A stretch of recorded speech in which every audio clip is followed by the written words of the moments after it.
তাৰপিছত মই এনেকে গুচি আহিলোঁ। এইবাৰ এটা অন্য কথালৈ আহোঁ, যিহেতু আপোনালোক বন্ধু, আমনি পাইছে নেকি? মই মানে এনে কাৰ্যসূচীত মোক অনুষ্ঠান পৰিৱেশন কৰাৰ সুবিধা কৰি দিছে, তাৰ বাবে মই আপোনালোকৰ ওচৰত চিৰকৃতজ্ঞ। আপোনালোক নাটকৰ লগত জড়িত, সংগীতৰ লগত জড়িত, বিভিন্ন ৰাজনৈতিক মানে এইবিলাকৰ লগত জড়িত ব্যক্তিসকল আছে।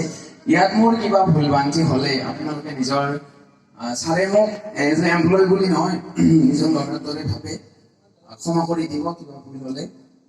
এতিয়া মই ছাৰে কালি মোক হঠাৎ ক'লে যে কালি আমাৰ বন্ধু কেইজন আহিব, তই কিবা এটা জমনি কৈ দিবি। মই ক'লো ঠিক আছে ছাৰ, বাৰু চেষ্টা কৰিম। তো মোৰ ডিউটি আৰম্ভ হয় 7টা বজাৰ পৰা।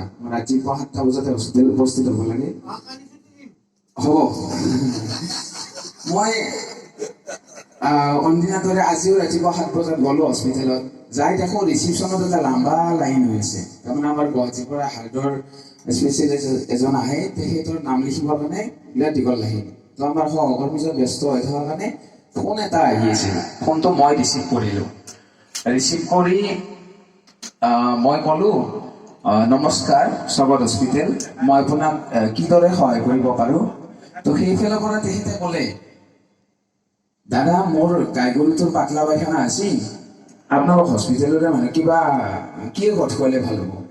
অলপ ক্ষমা কৰিব, এইখন আমাৰ একচুৱেলি আমি মানুহৰে চিকিৎসা চলে ইয়াতে, আপুনি ভেটেনাৰীত ফোন কৰক। তেখেতে কৈছে নহয় নহয়, মই গম পাইছোঁ সেইখন যে মানুহৰে ভেটেনাৰী, তথাপিতো আপোনালোক হস্পিটেলৰ লগতে জড়িত মানুহ, কিবা এটা সহায় কৰিব পাৰিব। মই নেৰো, মানুহজনে নেৰে, কিবা এটা ক'বই লাগে আৰু। কৈছে আপোনাক মই বিৰাট মানে আশা কৰি ফোন কৰিছোঁ, আপুনি কিবা এটা উপায় এটা দেচোন। মই বোলো হেৰি কৰক, আপুনি ডাবল এক্সেল চাইজৰ হাগিছ এটা পিন্ধাই দিয়ক। তাৰপিছত মই ৰাতিপুৱা ৰাউণ্ড দিব লাগে, চাফ চিকুণৰ কাম চলাওঁ মই। তাৰপিছত মই গ'লো ইমাৰ্জেঞ্চি গ'লো। ইমাৰ্জেঞ্চিত দেখো বিৰাট হাল্লা। মানুহজনে মানে বাচ্ছা এটা ধৰক 4 বছৰ বয়সৰ হ'ব, 4 বছৰ মানে হ'ব, দৌৰি দৌৰি লৈ আহিছে। কি হ'ল দাদা? যে বাচ্ছাটো 5 টকা এটা খাইছে।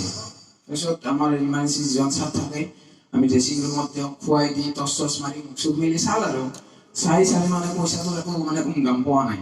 নাপাই কিনে দেউতাকক সুধছি, আপুনি কোন হয়? যে মই দেউতা হওঁ।